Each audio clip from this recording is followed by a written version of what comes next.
Halo guys, Assalamualaikum warahmatullahi wabarakatuh. Kembali lagi di channel saya, Diari Bansos. Sahabat YouTube, bagaimana kabarnya hari ini? Semoga sahabat YouTube semua dalam keadaan sehat, tambah rezekinya, dan tentunya semakin sukses.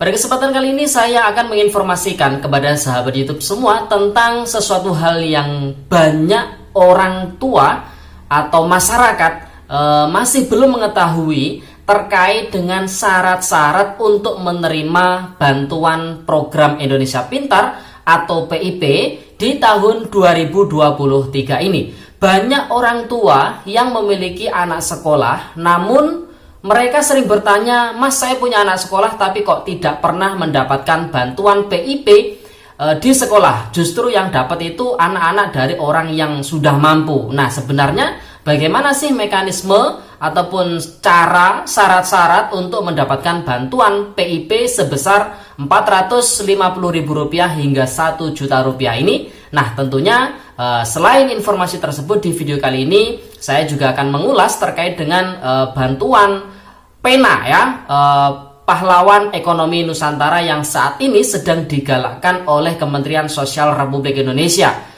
Tadi di video sebelumnya ada yang bertanya kepada saya bahwasanya, "Mas, kalau sudah mendapatkan bantuan PENA ini apakah harus keluar dari bantuan PKH atau BPNT yang sudah didapatkan?" Nah, untuk mengetahui jawabannya, simak video ini hingga akhir. Jangan di skip supaya tidak menimbulkan gagal paham dan tentunya salah paham.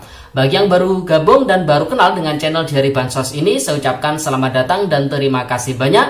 Saya mohon bantuannya kepada sahabat YouTube semua untuk terus mendukung channel Diari Bansos dengan cara like, share, komen, dan tentunya silakan di subscribe channelnya, aktifkan notifikasi loncengnya supaya sahabat YouTube semua tidak ketinggalan di video-video terbaru dari channel Diari Bansos ini. Dan silakan di share ke grup-grup media sosial sahabat YouTube semua apabila video kali ini bermanfaat. Oke sahabat YouTube, langsung saja saya akan lanjutkan informasi yang pertama terkait dengan informasi yang masih banyak orang tua yang memiliki anak sekolah belum mengetahui informasi terkait dengan syarat-syarat ataupun cara supaya anaknya bisa mendapatkan bantuan PIP di sekolahnya. Nah, langsung saja ya. Bantuan PIP ini ada dua versi. Yang pertama dari Kemdikbud, yang kedua dari Kemenak atau Kementerian Agama. Adalah bantuan uang tunai untuk siswa SD hingga SMA sederajat dari keluarga kurang mampu yang memenuhi syarat. Jadi sudah keluarga kurang mampu dan harus memenuhi syarat. Meskipun tidak memiliki kartu Indonesia Pintar atau KIP, siswa tetap bisa mendaftar.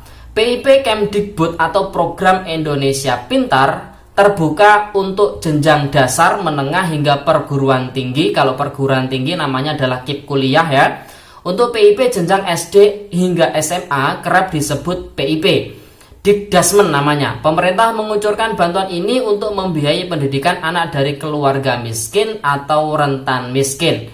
Nah, syarat untuk mendaftar bantuan PIP Kemdikbud, melansir laman PIP Kemdikbud diperuntukkan bagi siswa berusia 6 hingga 21 tahun yang berasal dari keluarga miskin atau rentan miskin.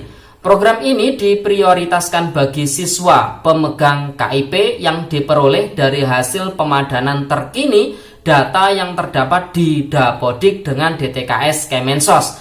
Jadi kalau ada siswa menerima kartu Indonesia Pintar atau KIP yang warnanya ungu, berarti keluarganya atau si siswa tersebut sudah terdaftar di DTKS Kementerian Sosial Republik Indonesia ya. Selain itu, PIP Kemdikbud juga diperuntukkan bagi keluarga miskin atau rentan miskin dengan pertimbangan khusus. Nah, berikut syarat selengkapnya. Yang pertama, bagi peserta didik pemegang kartu Indonesia Pintar atau KIP.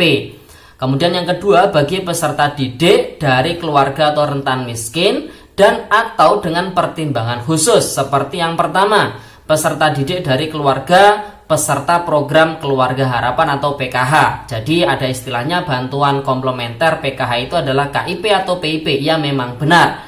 Kemudian peserta didik dari keluarga pemegang kartu keluarga sejahtera atau KKS seperti bantuan BPNT.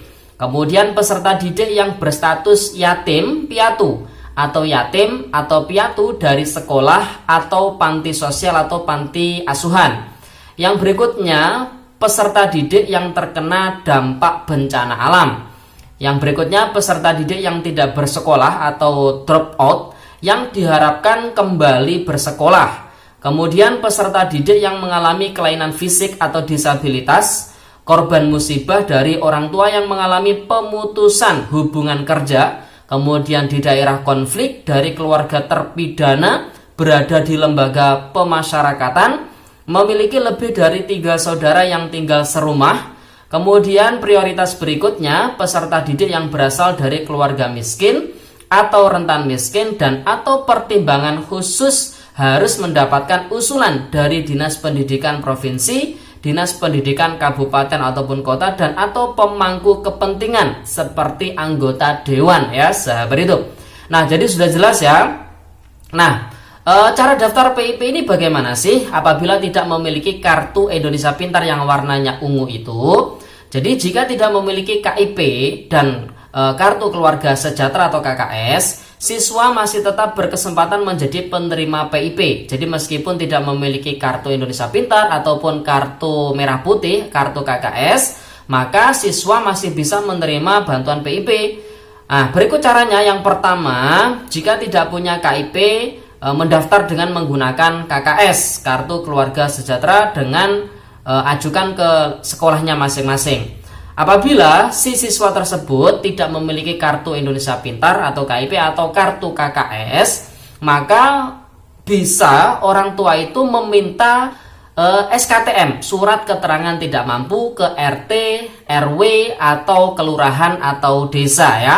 Nah, nantinya silakan ajukan data-data tersebut seperti KIP kalau punya KIP, kalau tidak punya ya menggunakan KKS, kalau tidak punya keduanya menggunakan SKTM. Silahkan ajukan ke pihak sekolahnya masing-masing untuk diverifikasi datanya.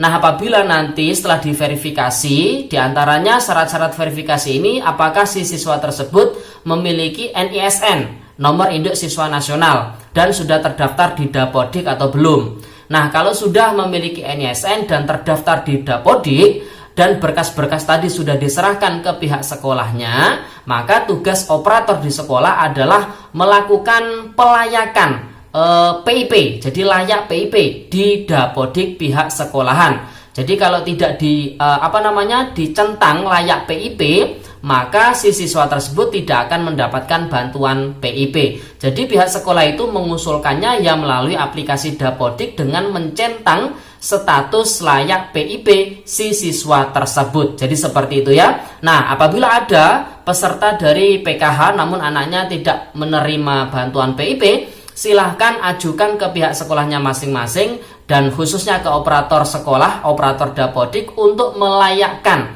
ya si siswa tersebut sebagai peserta didik yang layak PIP.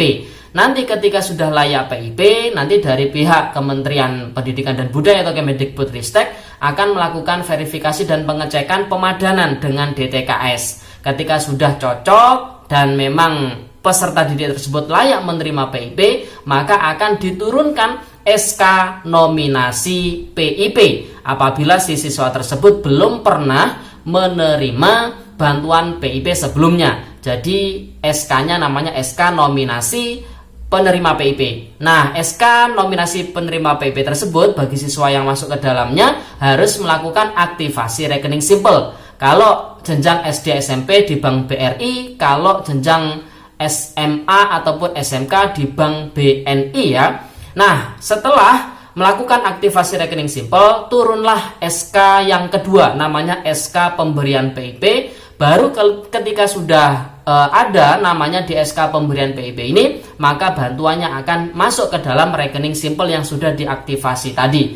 Nah, ketika sudah masuk ke dalam rekening, maka si siswa ataupun wali ataupun orang tua bisa mengambil bantuan PIP tersebut ya. Nah, biasanya proses pengusulan itu dilakukan sebelum tahun ajaran baru ya. Sebelum tahun ajaran baru itu biasanya ada proses pengusulan tersebut. Nah, biasanya anak siswa yang baru ataupun anak siswa yang biasanya daftar ulang itu disuruh memfotokopi berkas-berkas seperti KIP kalau punya, KKS kalau punya, atau SKTM itu ya sahabat YouTube. Jadi seperti itu ya. Kemudian informasi yang kedua terkait dengan bantuan pena yang saat ini lagi digalakkan oleh Kementerian Sosial Republik Indonesia. Jadi program bantuan pena ini merupakan program pemberdayaan bagi keluarga penerima manfaat khususnya PKH yang sudah memiliki rintisan usaha. Jadi rintisan usaha itu artinya usaha tersebut sudah dijalankan namun belum genap 1 tahun. Atau yang usahanya sudah berjalan, artinya usaha tersebut sudah berjalan lebih dari 1 tahun. Nah, memang benar program pemberdayaan ini tujuan akhirnya supaya KPM bisa graduasi atau keluar dari program bantuan seperti PKH ataupun BPNT.